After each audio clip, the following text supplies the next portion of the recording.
Muito que bem, vamos falar sobre os testamentos. Oi pessoal, meu nome é Diana Martins e hoje vim falar sobre ele mesmo, os testamentos da Margaret Atwood.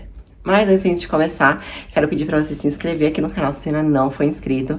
Vou deixar minhas redes sociais passando aqui na tela para vocês, me segue por lá. Por lá eu sempre dou os updates das leituras, o que eu compro, o que eu recebo, todas as coisinhas em primeiríssima mão. Caso você tenha interesse de comprar esse livro, vou deixar um link aqui na descrição. Compra pelo meu link que você me ajuda muito. E claro, não esquece de deixar o joinha aqui no começo do vídeo e bora lá começar a falar sobre ele. Finalmente chegou essa tão aguardada resenha, aguardada por mim mesma, de Os Testamentos da Margaret Atwood. Não sei se vocês lembram, mas lá no comecinho do canal eu falei sobre o conto da Aya, falei tudo que eu achei daquele livro. E pra quem não assistiu ainda, eu deixo linkado aqui pra vocês.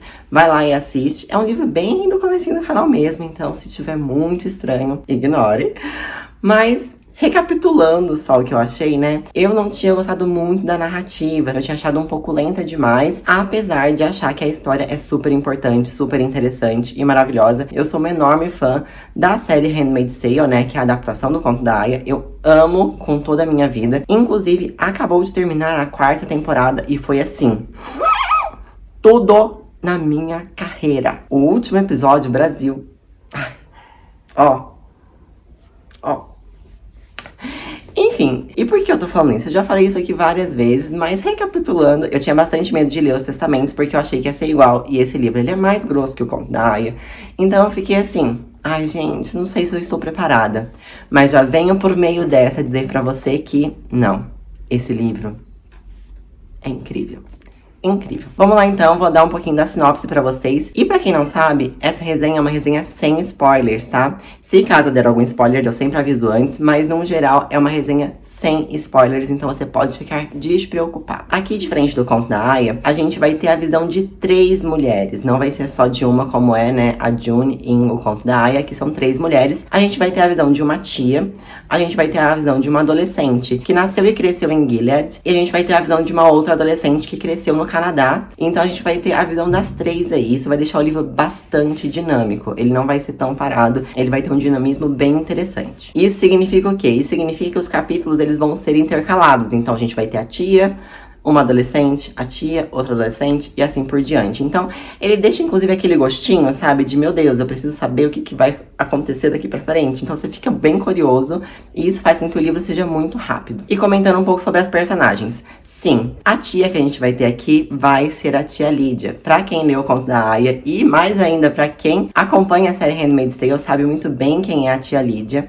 E aqui a gente vai ter a história dela e a visão dela de tudo o que rolou. E isso é muito legal, gente, muito mesmo, porque a gente consegue entender da onde veio a tia Lídia, o que rolou pra ela se tornar a tia Lídia, né? Então a gente consegue ver a visão dela sobre a sua própria história. É maravilhoso entender a história da tia Lídia, eu recomendo muito. Sobre a adolescente que nasceu e foi criada em Gilead, o nome dela é Agnes Jemima. E a Agnes, né, como eu disse, ela nasceu e foi criada em Gilead. Ela é filha de um comandante do alto escalão, então ela não questiona o sistema, ela nasceu dentro do sistema, né? É a única coisa que ela conhece e ela tá ali vivendo a sua pequena vida de buenas, até que uma série de coisas um pouco trágicas vão acontecer com Dona Agnes e ela vai começar a ter que lutar também pela sobrevivência dela. A Agnes, se eu não me engano, ela tem 14 anos, é por volta dessa idade. E o interessante da narrativa dela, assim como da tia Lídia, né, é entender a perspectiva de uma tia, aqui é interessante entender a perspectiva de uma criança que nasceu dentro do sistema, que vive ali, que essa é a única coisa que ela conhece, ela entende aquilo como certo, né? E como que isso vai reverberar para ela ter que lutar pela sua própria sobrevivência. Um sistema que devia proteger ela, mas que na verdade, quando se trata de mulheres, não protege ninguém. E por último, e não menos importante, a gente vai ter a Daisy, que é a adolescente que foi criada no Canadá. A Daisy tem os seus 16 anos e ela também vive uma vida normal dentro do Canadá. Ela não concorda com Gilead, né, obviamente, ela tá ali vivendo a vida do Canadá de uma pessoa normal, vamos dizer assim, né, até que os pais dela são assassinados por uma turminha de Gilead. E isso faz com que ela tenha que descobrir um segredo aí da própria vida, né? Uma coisa que ela não sabia sobre a sua origem. E ela vai ter que também se envolver com com Gilead pra lutar aí pela sobrevivência, pra lutar pra destruir esse sistema. Essas 3 histórias, então, elas vão se entrelaçar num certo momento, mas de início a gente vai entendendo um pouquinho de cada uma, de como cada uma começou a sua vida ali, até que chega esse momento, então, que elas se entrelaçam e a gente entende qual era o contexto geral que a autora queria trazer pra gente. Bom, eu acho que isso é uma sinopse geral, contar mais do que isso já vai ser um spoiler, então eu vou entrar agora no que eu achei. Como eu já falei, esse livro é um livro incrível, eu amei, foi 5 estrelas com certeza. E pra quem acompanha a série Handmaid's Tale, é um prato cheio pra você entender várias outras nuances da história que a gente não acompanha na série, pelo menos não por enquanto. Porque além do ponto de vista das 3, né, então além desse ponto de vista das adolescentes, além do ponto de vista de uma tia, a gente vai entender outros aspectos da história que a gente não tem ainda na série, ou que a série tá querendo começar a introduzir agora. Como, por exemplo, a gente tem as pérolas, que são recrutas que Gilead envia pro Canadá para tentar recrutar meninas para ir pros sistemas. Gilead não diria que seria recrutar, seria mais evangelizar essas pessoas, né? Fazer com que essas pessoas acreditem em Gilead e se bandeiem para lado de Gilead, né? Então que vá para Gilead. E geralmente as pérolas, elas vão atrás de meninas que estão em situações de rua ou que já sofreram algum tipo de abuso, né? Para tentar fazer essa lavagem cerebral e conseguir dizer, olha como Gilead, isso não vai acontecer com você, como que lá é o mundo perfeito. Para tentar fazer essas meninas irem pra Gilead, e aí lá elas vão se tornar ou econo-esposas, ou então elas vão se tornar aias, se elas já estiverem corrompidas, ou então elas vão ser colocadas pra algum comandante e escolhê-las como esposas mesmo. Além disso, a gente também tem o fato da bebê Nicole, né, pra quem acompanha a série, isso é uma coisa que não tem no conto da Aya, mas que é uma coisa explorada na série, que é a bebê Nicole que foi retirada de Gilead e foi levada pro Canadá, né, que ela foi roubada e levada para o Canadá. Então aqui nesse livro a gente entende o que isso acarretou para a Gilead, né?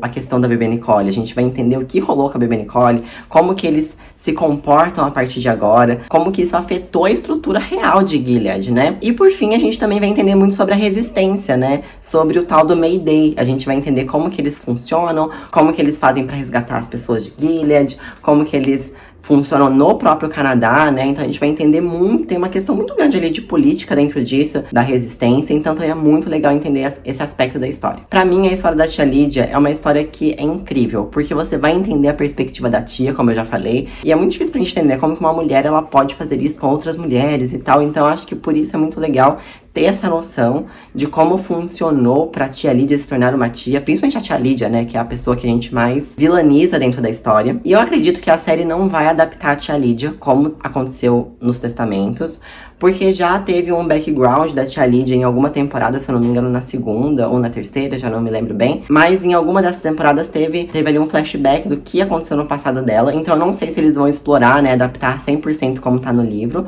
Mas ainda assim, é muito importante ler essa história pra você entender, não só entender a visão da tia Lídia, mas entender a visão das tias no geral, né? Por que elas se tornaram essas mulheres? E aí até puxo isso pra um gancho, que eu acho que é o que a Margaret Atwood quis trazer com essas 3 visões, né? Que não importa se você é mulher, não importa se você é tia, se você é aia, se você é esposa, se você é econo-esposa, se você é pérola, se você é filha de um comandante, se você tá no Canadá, mas você é alguém que eles se interessam. Nada importa quando você é mulher dentro desse sistema. Você vai ter que lutar pela sua vida.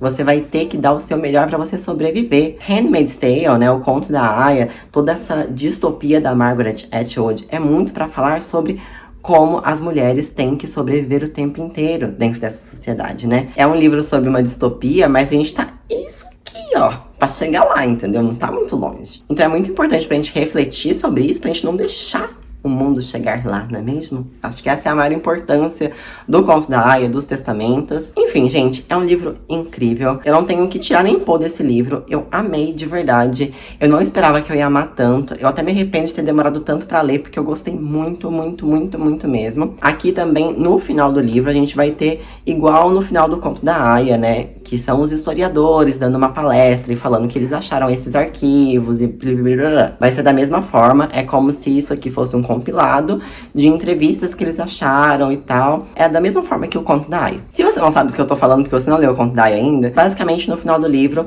tem uma pessoa que não faz parte dessa história, que tá lá muitos anos na frente, falando, gente, então, essas foram as escrituras que a gente achou, né, os áudios que a gente achou, que não sei o que e tal, que a gente transcreveu pra isso daqui, e a gente não sabe se é 100% verdade, porque piriri pororó, pode ter coisas que foram modificadas com o tempo, mas a gente acredita que sim, a gente ainda tá fazendo uma investigação sobre isso. Então é como se fosse uma palestra que tá contando um pouco sobre tudo isso que acontece no livro. E é isso, gente, eu acho que esse é o final dessa resenha. Se você não leu o conto da Aya ainda, leia. Se você leu e não gostou tanto quanto eu, pode ir sem medo nos testamentos. Ele é um livro maravilhoso, de verdade. É um livro super fluido. Essa dinâmica de intercalar as histórias foi, ó, tudo pra mim. E é isso. Se inscreve aqui no canal se você ainda não for inscrito. Eu sempre trago resenhas, tags, unboxing, sei lá mais o que, tudo farofa. Não esquece de deixar o seu like também. Me segue nas redes sociais que eu estou deixando passando aqui na tela pra vocês. E no mais, a gente se vê no próximo vídeo. Um beijo. Tchau. E aí, por... Ai, que susto! Ai, meu Deus. Quase morri.